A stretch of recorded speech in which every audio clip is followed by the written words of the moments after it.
काम करके, तो कर्म से सुख मिलेगा, कर्म से सुख मिलेगा, अज्ञान से शांति मिलेगी। कर्म से शांति नहीं मिलेगी, कर्म से शांति नहीं मिलेगी।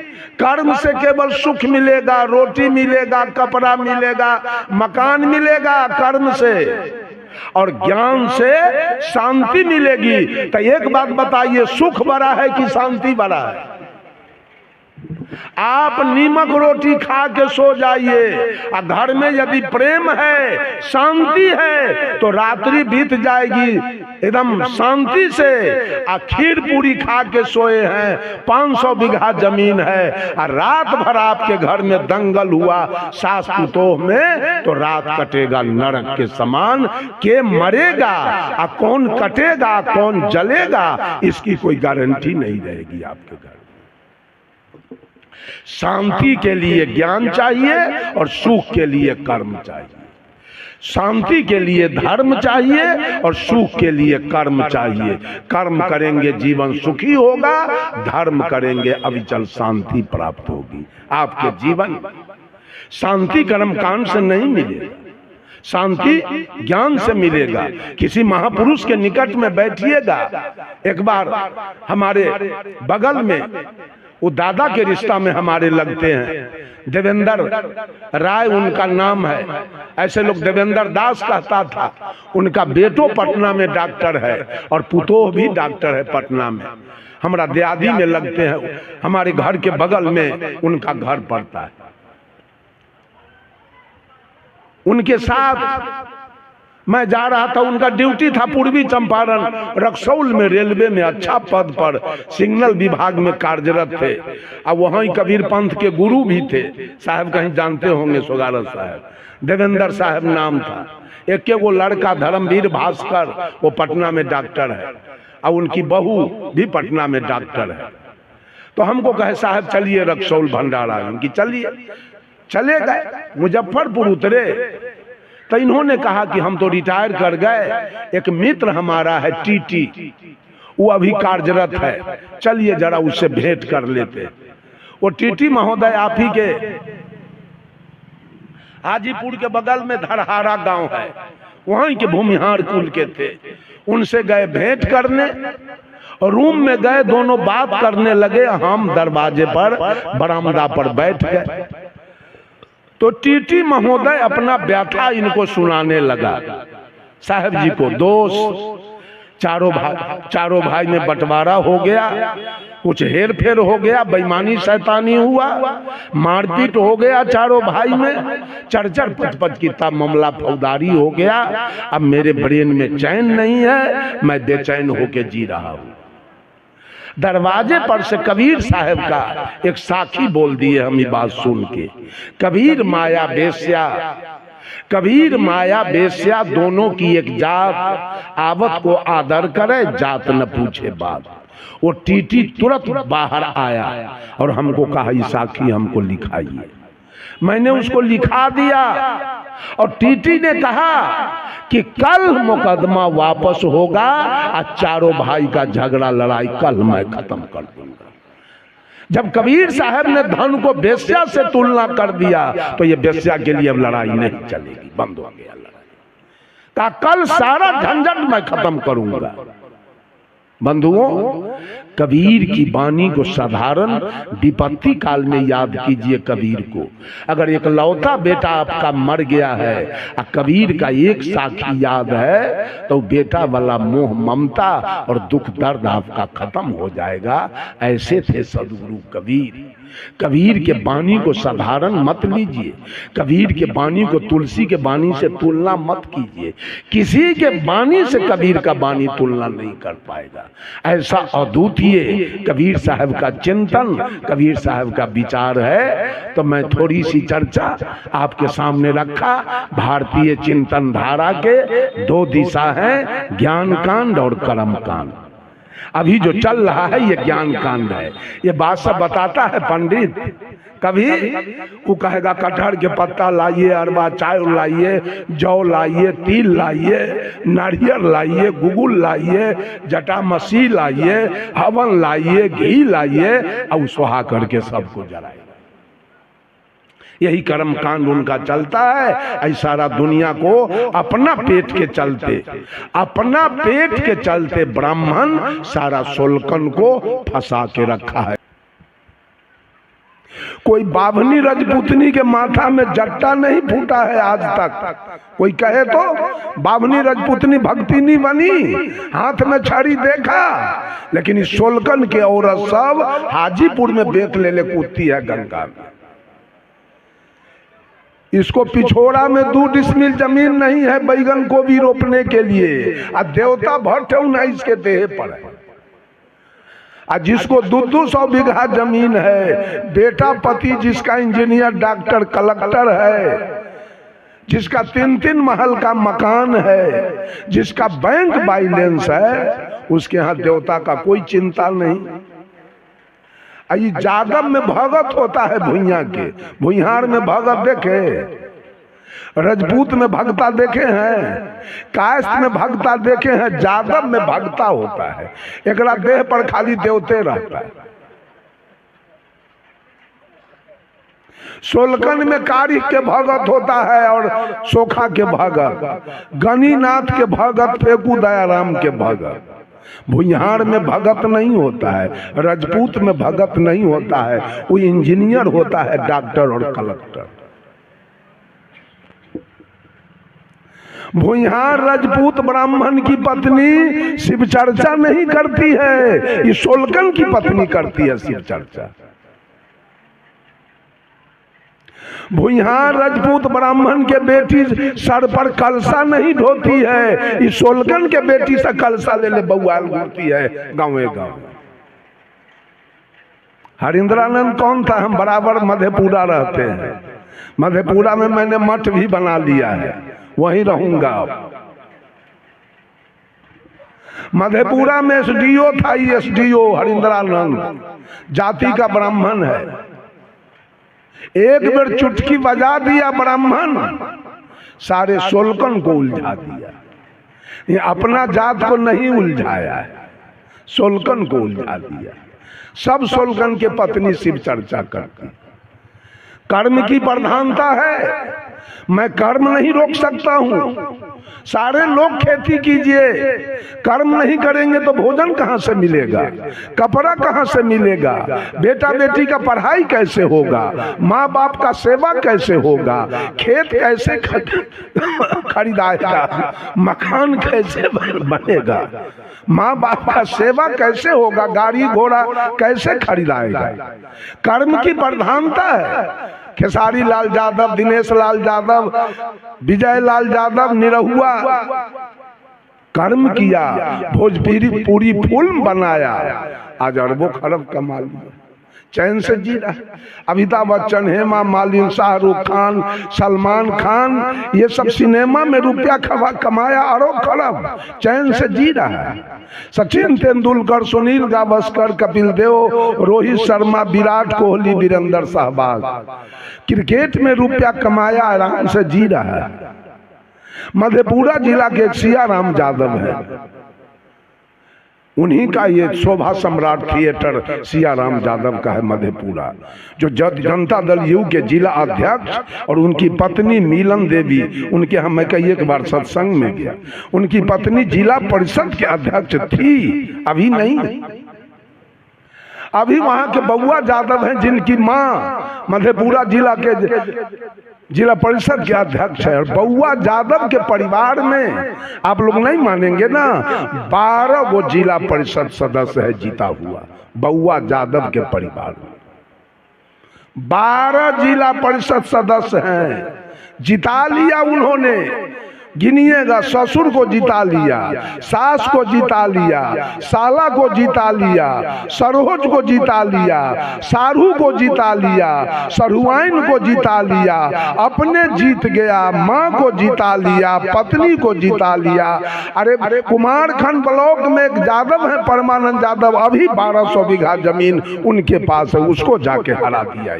बउआ यादव, वही उसी की माँ भी जिला मधेपुरा जिला के जिला परिषद अध्यक्ष।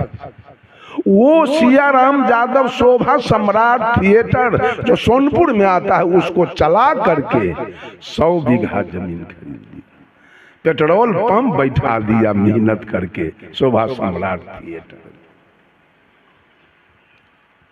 बंधुओं, साहब कबीर रात रात भर कपड़ा बुनते थे, मोहम्मद साहब बकरी चराते थे, ईसा मसीह भेड़ी चराते थे, भगवान कृष्ण गाय चराते थे, विश्वकर्मा जी लकड़ी लोहा का काम करते थे, सुपच भगत सुप डगरा बीनते थे, रैदास जी जूता टांगते थे। कर्म की प्रधानता है, कर्म नहीं करेंगे जिएंगे नहीं, कर्म करें लेकिन कर्म कांड में न फंसे। आप जीने के लिए भी कर्म करते हैं, अब मुक्ति के लिए भी कर्म करते हैं। ये बाबा ना के क्या कराता है, ज्ञान कांड की कर्म कांड, ओम पवित्रो स्वाहा रखू तहिया 151 रुपया। क्या कराया आज तक पंडित जी, ज्ञान कांड करा दिया, ज्ञान की बात बताया। किसी को कहा आज तक कि बेटा बेटी को पढ़ाना चाहिए, किसी औरत को कहा कि सास ससुर के सेवा करना चाहिए, किसी औरत से कहा कि पति की आज्ञा का पालन करना चाहिए, किसी से कहा मांस मछली नहीं खाना चाहिए, किसी से कहा खैनी बीड़ी नहीं खाना चाहिए। कहा आज तक ज्ञान की चर्चा उसने कभी नहीं किया। वो कर्म की बात बताएगा, अपने स्वार्थ की। बैनाथ धाम जाना चाहिए, क्यों? बैनाथ धाम में उसी का गोतिया देहात बैठा हुआ है माल लेने के लिए। वो कहेगा गया जाना चाहिए, वहां भी उसी का गोतिया देहात बैठा हुआ है माल लेने के लिए। वो कहेगा जितिया करना चाहिए, करवा चौथ करना चाहिए, नाना प्रकार के कर्म कांड केवल आपको बताएगा, केवल अपना आमदनी का घर वो बताएगा। इसी में सारे लोग जा करके उलझे हुए हैं, वेद को मानते हैं। और साहब कबीर ने कहा वेद पशु, वेद के मानने वाला एक भी मानव नहीं है, सब कुत्ता बानर। वेद के मानने वाले पशु हैं, वो मानव नहीं है। बोलिए सब आदमी, एक आदमी बोलिए वेद किसने लिखा? वेद कौन लिखा है? वेद का बात हम क्यों मान लें? वेद की बात को हम क्यों माने?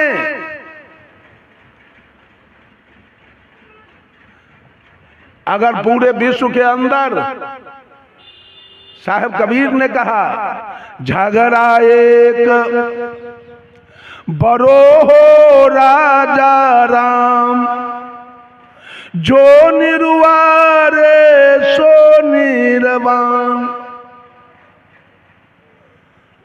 ब्रह्म बरागी जहां से आया, वेद बरागी जिन उपजाया, ई मन बरा कि जही मन माना,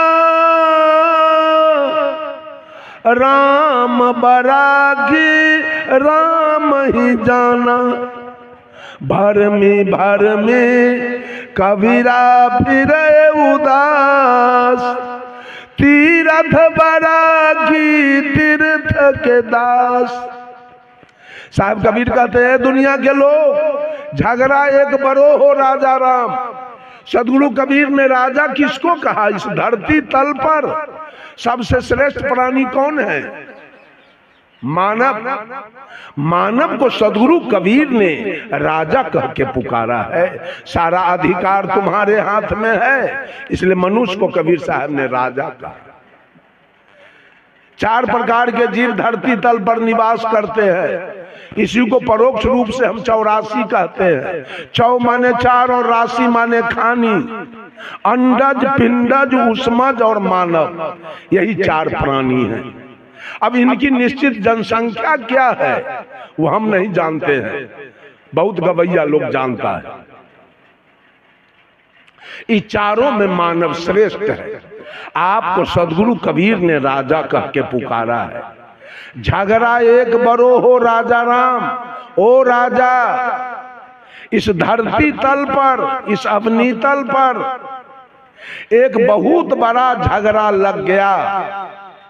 क्या लगा है? कबीर को छोड़कर और बुद्ध को छोड़कर जितने धर्म धुरंधर लोग हुए, जितने धर्माधिकारी लोग हुए, जितने धर्म के ठेकेदार लोग हुए, जितने धर्म के प्रवर्तक लोग हुए, सबने ये निश्चित कर दिया कि मानव से अलग, जीव मात्र से अलग, परोक्ष में, आकाश में एक परमात्मा की सत्ता है जिसके कृपा से पूरी सृष्टि चल रही।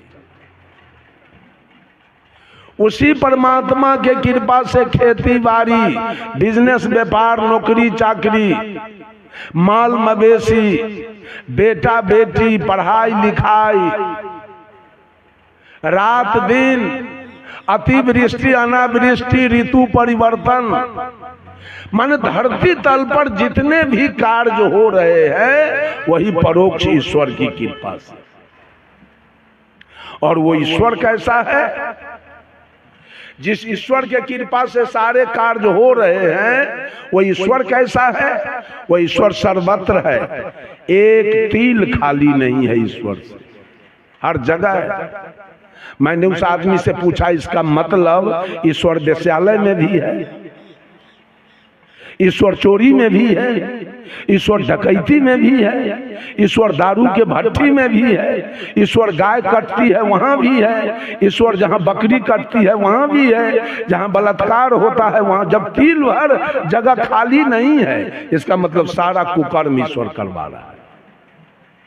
ईश्वर सर्वत्र है और ईश्वर सर्वज्ञ है, वो सब कुछ जानता है। इसका मतलब राम जान के अपने पत्नी का हरण कराया, वो तो सर्वज्ञ है, सब कुछ जानता है। ईश्वर सर्वेश्वर है, ईश्वर सर्वव्यापक है। तुलसीदास जी ने लिख दिया ईश्वर सर्वव्यापक है। व्यापक माने क्या होता है? जो पूर्ण रूप से भरा हुआ हो, जो आकंठ भरा हुआ हो। जैसे घड़ा में पानी पूरा भर दीजिए, उसको कहिए व्यापक। पानी व्यापक रूप से भरा हुआ है घड़ा में, तो ईश्वर इस काया में व्यापक रूप से भरा हुआ है। तो जांघ कट जाने के बाद आदमी जिंदा रहता है, हाथ कट जाने के बाद आदमी जिंदा रहता है, और गला यदि कट जाए तब रहेगा। इससे साबित होता है कि ईश्वर सर्वव्यापक नहीं है। ड्राइवर, बस चलाने वाला ड्राइवर, रेल चलाने वाला ड्राइवर, पूरा गाड़ी में वही व्यापक रूप से भरा रहता है कि ड्राइवर किसी एक सीट पर बैठ के बस को हाँकता है, पूरे बस में यात्री बैठा रहता है।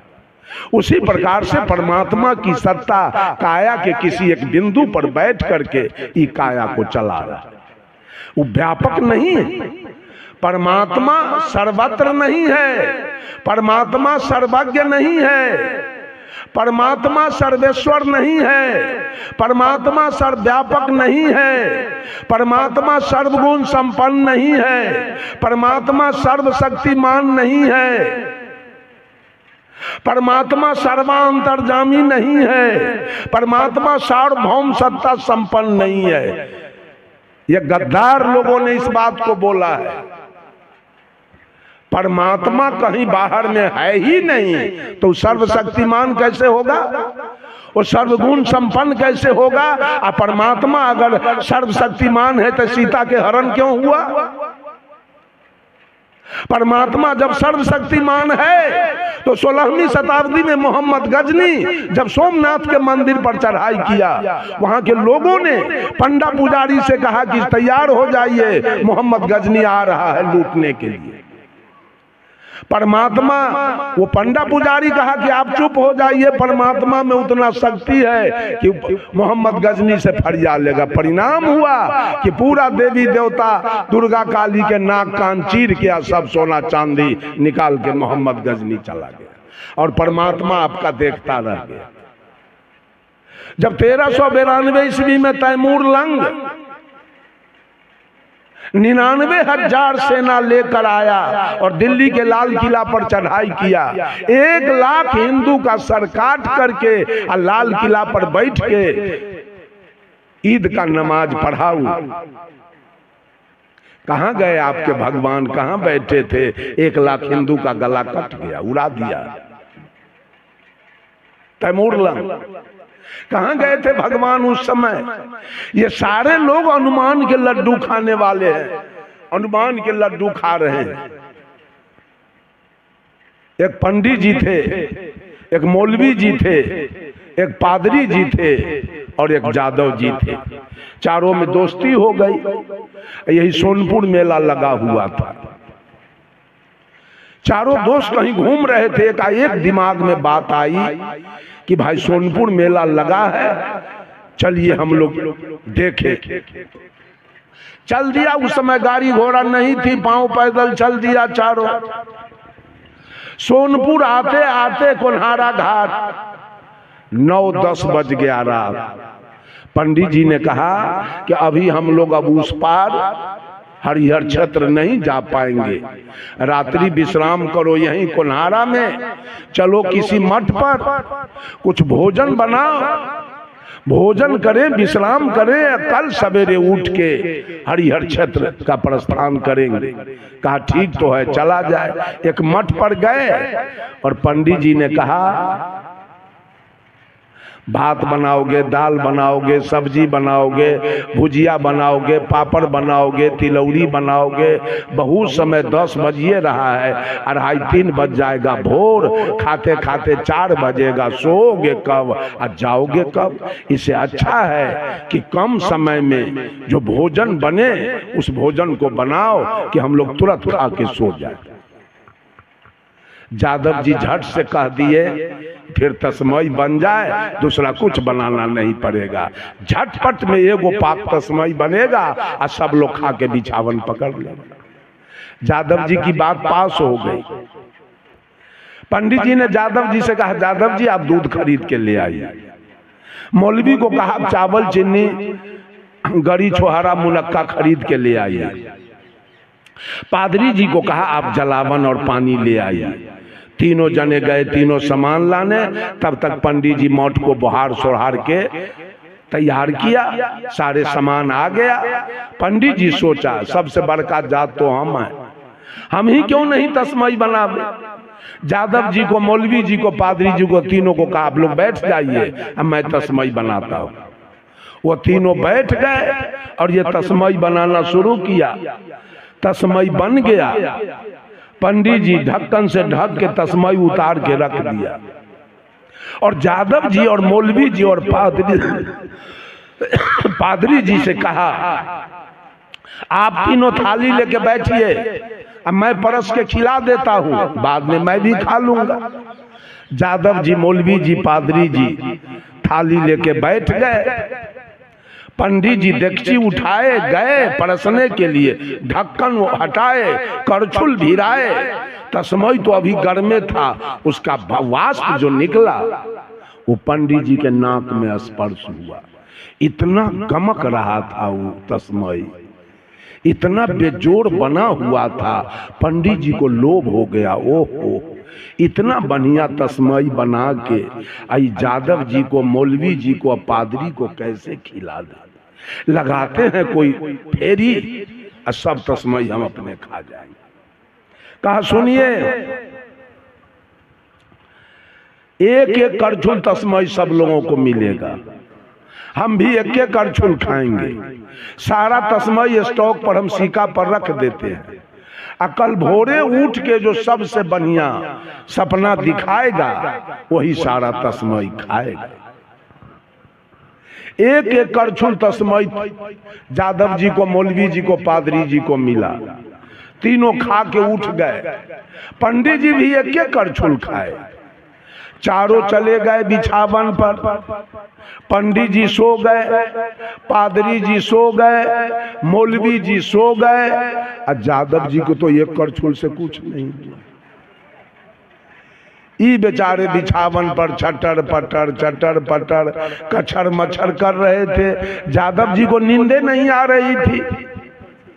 12 बज गया रात, जादव जी छटर पटर करते रह गए।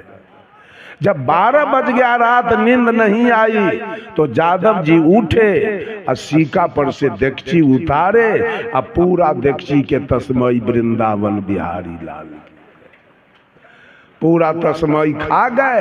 और खलिया देगची फिर सीका पर रख के ढक्कन से ढक के पेट भर गया, आलस आने लगी। चद्दर तान के 12 बजे रात में जादव जी सो गए। और पंडित जी का अनुमान था तस्मई पर कि कब भोर हो, कब हम सपना दिखावें और तस्मई खा जाए।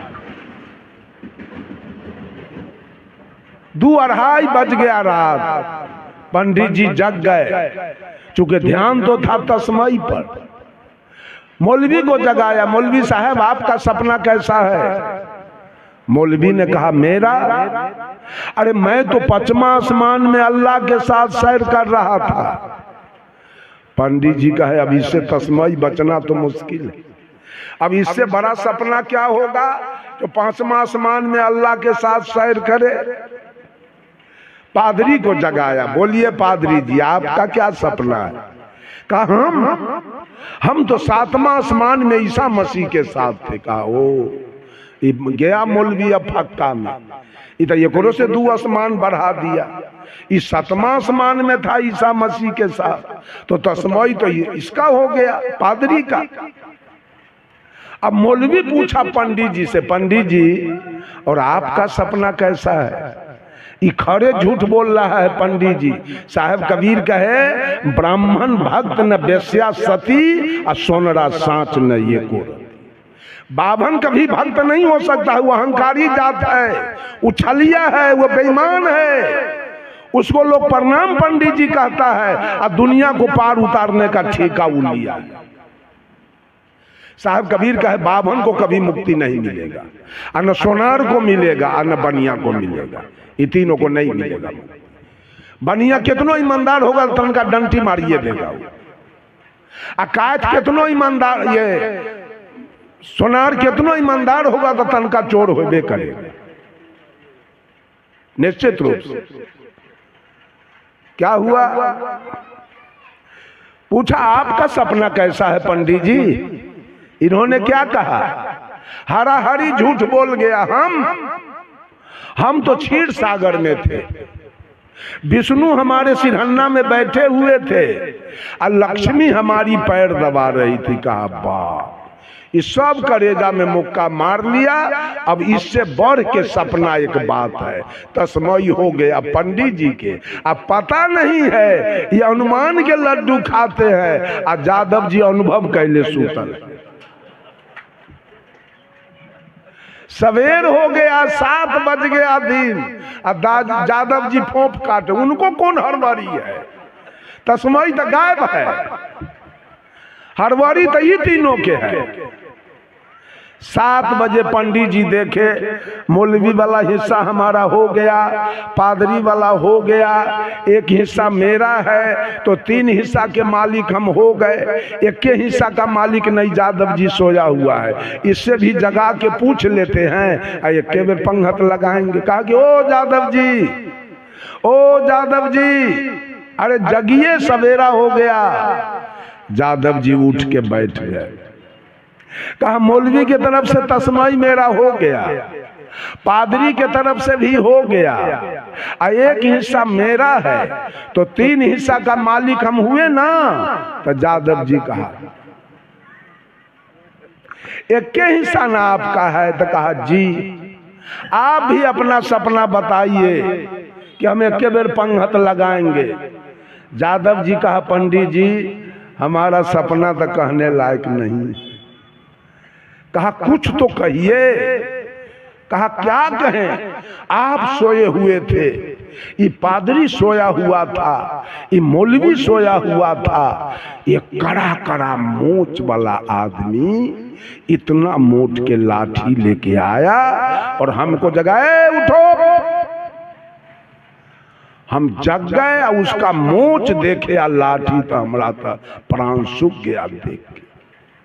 हमको कहा जगा, हम कहे जी जग गए। अरे जरा देखिए उतारो ऊपर से। क्या करे, मोच के डर से, लाठी के डर से ऊपर से देखिए उतार नीचा।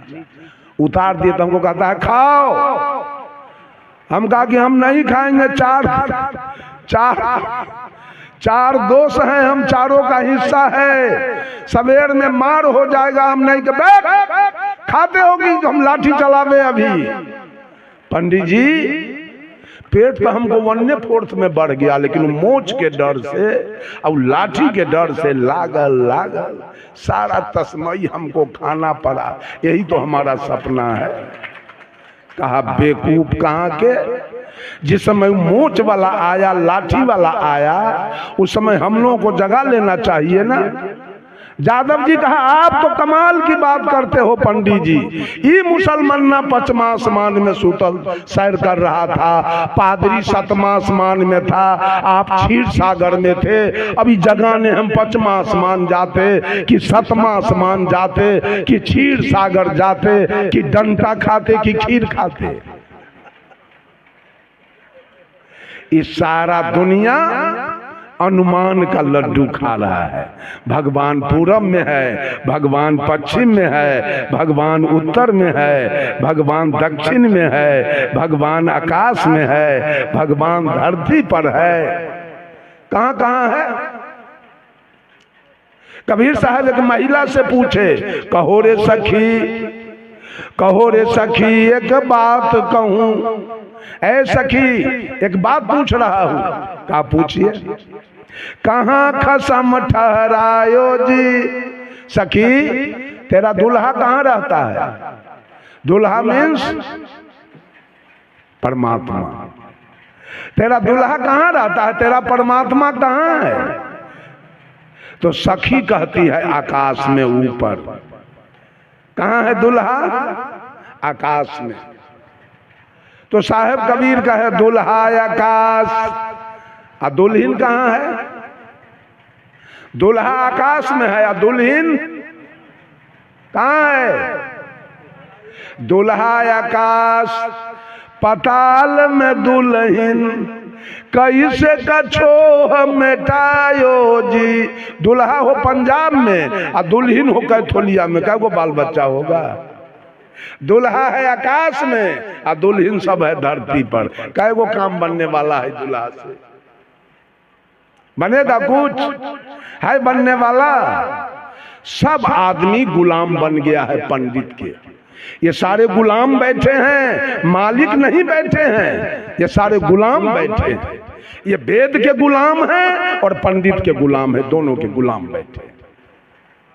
उनके बिना इनका कवित करेंगे मंच पर, खूब कबीरपंथी सब मंच पर कानून बुकनी करेगा। आज जब बेटी के विवाह होगा तो उसको बुला के लाएगा, जब बेटा का विवाह होगा तो उसको बुला के लाएगा, माँ मरेगी तो उसको बुला के लाएगा, और बाप मरेगा तो उसको बुला के। उसके बिना इसका काम नहीं चलने वाला। एक दिन हमारे गुरु जी आचार्य श्री धर्म स्वरूप साहब जीवन ज्योति केंद्र पूर्णिया कोट में उनका मठ है। वहां एक्सप्रेस गाड़ी पहले नहीं रुकती थी, अब तो रुक रही है। वहीं से खुलती है आपको जनहित पूर्णिया कोट से, जहां साहब गुरु जी का मठ है, वहीं से खुलती है आपको ये जनसेवा। जानकी भी अब वहां रुक रही है। पहले गुरुजी को कहीं जाना पड़ता था तो जाते थे पूर्णिया जंक्शन, वहां जाके गाड़ी पकड़ते थे। साहब जी गए पूर्णिया, जाड़ा का समय था। एक संभ्रांत परिवार का बूढ़ा 80-85 बरस के, ऊनी के कुर्ता, ऊनी के बंडी, मुफलर, टोपी लगा के, चश्मा, खादी के धोती, चमड़ा वाला जूता, मोजा लगा के प्लेटफार्म पर बैठ के अखबार पढ़ रहा था। गुरुजी बैठ गए बगल में जाकर। पढ़ते पढ़ते अखबार वो बुढ़वा एक के बेर सीट पर से उलट गया नीचे। हल्ला हो गया, क्या हुआ? मिर्गी आ गया। सब लोग दौड़ के आए, बाबा क्या हुआ, क्यों गिर गए? गिरा क्यों मालूम है? मधुबनी जिला में, सुपौल जिला में और नेपाल में घोषिन यादव की जनसंख्या बहुत ज्यादा है। वो यादव को आप लोग नहीं जानते हैं, हम लोग जानते हैं। बहुत ऊंच कोटि का यादव है। उसकी पत्नी घर से नहीं निकलती है घोषिन यादव की। अब तो मजरोठो किस्नौत में ब्याह करना अब आके शुरू किया है, पहले नहीं करता था। ये घटिया किस्म के यादव है, वो जमींदार टाइप के है। अभी दरभंगा में सबसे टॉप डॉक्टर आया है, वो घोषिन यादव है, एसएन गोइत उनका टाइटल है। बनरईत, झखरईत, गोइत, कुशियत, ये अरगरिया, ठरिया, बुधनगरिया, भुसकुलिया, पगहिया, मगरदैता, गुरमैता, विराजित, एक टाइटल में विवाह नहीं करते हैं। अब बड़े बड़े उनके घर में इंजीनियर, डॉक्टर, कलेक्टर, प्रोफेसर, एक जोगिंदर गुरमैता है आपको यहाँ सुपौल जिला में। अभी 350 बीघा जमीन उनके पास जोगिंदर गुरमैता के पास है। अभी एक है मनोज की विनोद, घोषिन यादव है। उसको जब दलान बनाते हम देखे तो हमको बुझाया कि आधा किलोमीटर में पक्का का दलान बना रहा है। हम कि इतना लंबा क्यों बनाते हैं जी? कहा 350 बीघा मकई है, उसका भुट्टा कहाँ रखाएगा? इसी में रखाएगा। इतने धनी लोग हैं यादव लोग। वो अखबार में लिखा हुआ था कि फलाने अरगरिया का बेटा यूपीएससी कंप्लीट कर गया, वो आईएएस हो गया, कलेक्टर। ये सुन के वो बुढ़वा बेंच पर से उलट गया, इसलिए कि वो ब्राह्मण था। देखा कि यादव का बेटा यूपीएससी पास कर गया, कलेक्टर हो गया। इस दुख से उलट गया वो बेंच पर से नीचे। अब उसको ही ग्वार बिलार सब खून पूजने के लिए बोला के लाता कि हमारा बाप के तन स्वर्ग भेज दीजिए, हमारा बाप के तन सतलोक भेज दीजिए। अरे उसको बस चले तो आपके बाप को 80 कुंड नरक में भेज देगा, ग्वार के सतलोक भेजेगा। इतना बुड़बक है।